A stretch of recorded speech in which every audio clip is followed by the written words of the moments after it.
تو اللہ کی قسم اسلام کے علاوہ دنیا کے میں کسی کے پاس وہ حقوق نہیں ہے جو کس کے پاس ہیں؟ اسلام کے پاس ہیں. کل میری بات ہو رہی تھی وہ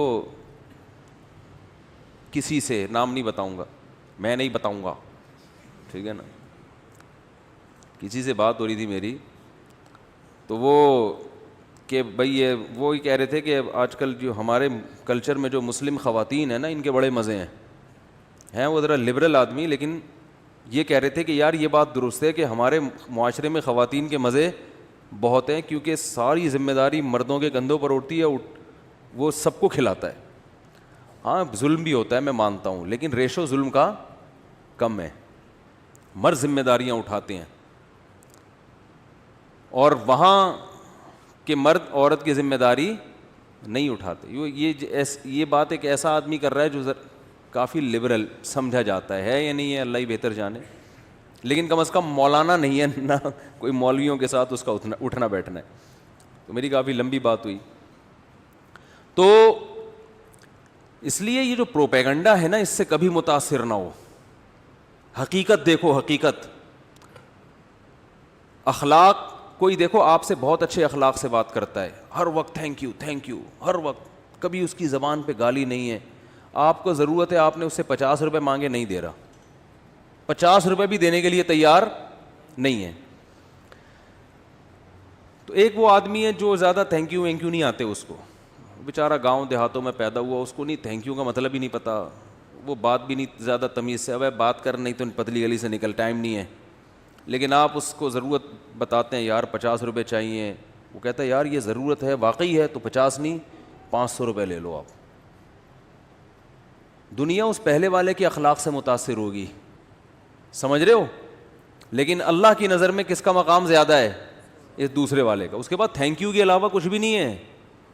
صحیح ہے نا؟ تھینک یو مسکراہٹ، بس مسکرا کے بات کرنا بھی صدقہ ہے. لیکن بھائی یہ جو ضرورت پوری کر رہا ہے نا، تو جس کی ضرورت پوری کی ہے اس سے پوچھو کہ کون سا زیادہ اچھے اخلاق. وہ کہے گا یار پرانا والا صرف تھینک یو بیٹر کھا رہا تھا، دوسرا جو ہے نا اس نے تو 50 روپے مانگے اور دیے کتنے؟ 500 روپے. غریبوں کی جتنی مدد مسلمان کرتے ہیں اتنی دنیا میں کوئی قوم نہیں کرتی. مسلمانوں کی زکاتیں دیکھ لو، آپ پاگل ہو جاؤ گے، جتنی زکاتیں نکلتی ہیں. صدقات و خیرات دیکھ لو، باولے ہو جاؤ گے آپ. حقیقت بتا رہا ہوں، اس کا تو کوئی حساب ہی نہیں ہے. اتنے صدقات، اور جتنے بڑے بڑے ٹرسٹ یہاں پر ہیں، ریکارڈ توڑ ٹرسٹ ہیں یہاں پہ جو مدد کر رہے ہیں دنیا کے ساتھ. جبکہ اتنی غربت، اس غربت میں تو ان کو کھانا کھلانے کی ضرورت ہے. بتاؤ دنیا میں ہمارا شمار غریب ملکوں میں ہوتا ہے کہ نہیں ہوتا؟ اور این جی اوز یہاں IMF ہمیں قرضے دیتا ہے. غریب ترین قومیں ہیں، لیکن آپ خرچ کرنے کا اسٹائل دیکھو تو پاگل ہو جاؤ گے. زکاتیں الگ نکال رہے ہیں، صدقات الگ نکال رہے ہیں، اور پھر اگر تھوڑا سا دوسرا چینل ہے تو پھر 11ویں شریف کے نام پہ الگ، 12ویں شریف کے کھانے الگ، ربیع الاول کی دیگیں الگ.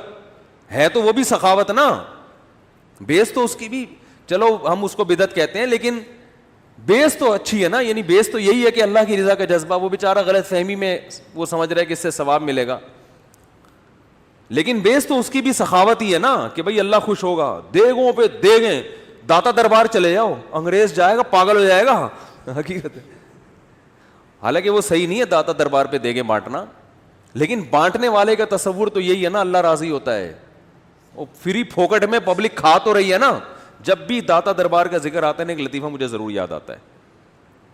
ایک آدمی نے اخبار میں اشتہار، جب اس نے دیکھا نا داتا دربار میں اتنے پبلک ہے، اتنے کھا رہے ہیں، تو اشتہار دیا اخبار میں کہ بھائی ایک جاب ہے، اور لوگ آئے اس کے انٹرویو دینے کے لیے، بھائی کیا کرنا ہوگا. اس نے کہا بھائی جاب یہ ہے کہ ہاں آپ کی تنخواہ یہ ہوگی کہ 2 ٹائم کا کھانا آپ کا فری ہے، بس یہ تنخواہ ہے. تو غریبوں کو اتنا بھی کافی ہے. غریب نے کہا ٹھیک ہے کرنا کیا ہوگا. اس نے کہا داتا دربار سے 4 شاپر لے کر آنے ہیں، 2 دوپہر 2 شام کو.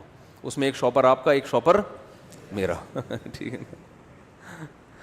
تو کیسے کھلا رہے ہیں، کیسے پلا رہے ہیں. ماؤں کا کتنا یہاں خیال کیا جاتا ہے، باپوں کا کتنا خیال کیا جاتا ہے. میں اکثر واقعہ بتاتا ہوں, ہمارے ایک دوست کے والد صاحب اب تو 15 سال ہو گئے میرا خیال ہے ان کو کوما میں ہیں, 15 سال سے بستر پہ اپنے باپ کی خدمت کر رہے ہیں, 2 بیٹے مل کے. یہ چیزیں آپ کو گوروں میں نظر نہیں آئیں گی, یہ اخلاق ہیں. ممکن ہے آپ ان کے بیٹوں سے بات کرو تو تمیز سے بات نہ کریں, آپ کو یار امریکہ گیا تھا تو یہ اسٹائل, یہ زبردست, ان کو دیکھو بات کرنے کی تمیز نہیں. لیکن اگر آپ باپ بنو گے نا تو آپ کو اس پاکستانی اور مسلمان جیسے بیٹے چاہیے ہوں گے, وہ گورے کے تھینک یو والے بیٹے آپ کو پسند نہیں ہوں گے. آپ بولیں گے تھینک یو کہہ کے, اب مجھے اولڈ ہوم میں جمع کر کے تھینک یو کہہ کے آئے گا, ابا تھینک یو, اپنا خیال رکھیے گا, میں جا رہا ہوں, فادر ڈے کے دن میں آ جاؤں گا. تو اس لیے کفر کے پاس لیبل ہے, لیبل, اندر سے کھوکھلا ہے کفر. اسلام کے پاس لیبل نہیں ہے, اسلام اندر سے زرخیز ہے. اس شاعر نے کہا نا, بڑی زرخیز ہے, ذرا نم ہو تو یہ مٹی بڑی زرخیز ہے ساقی. مٹی پہ ابھی جو ثنا خان نے توبہ کی ہے, بالی ووڈ کو چھوڑنا آسان کام ہے. مٹی کا پتہ جب چلتا ہے کہ یہ بنجر ہے یا یہ مٹی زرخیز ہے, جب اس میں پانی ڈالو, پانی ذرا سا پڑے گا نا, جو زرخیز مٹی ہوگی ایک دم اس میں پودے اگنا شروع, اور جو زرخیز نہیں ہوگی ویسے کی ویسے ہی. تو پانی ڈلے بغیر تھوڑی پتہ چلتا ہے. تو نصیحت, قرآن کریم کہتا ہے فذکر ان نفعت الذکریٰ سیذکر من یخشی, جس کے دل میں اللہ کا خوف ہوگا نا, جو اللہ کو مانتا ہے, نصیحت اس پہ اثر کرے گی. تو ثنا خان جیسی جو ایکٹریسز ہیں ان پہ نصیحت اثر کر جاتی ہے. وہ کتنی بڑی قربانی جوانی میں, کتنی بڑی قربانی ہے جوانی میں. بھائی لوگ فلمیں دیکھنا نہیں چھوڑ رہے, اور وہ فلموں میں کوئی آنا چھوڑ دے. کتنے نوجوان ہیں کہتے ہیں یار ہم 100 دفعہ توبہ کرتے ہیں, فلمیں پھر دیکھ لیتے ہیں. تو فلم دیکھنا, فلم چھوڑنا آسان نہیں ہو رہا. یہاں اتنی بڑی بڑی فلمیں ہیں کہ ان سے فلمیں چھوڑنا آسان نہیں ہو رہا.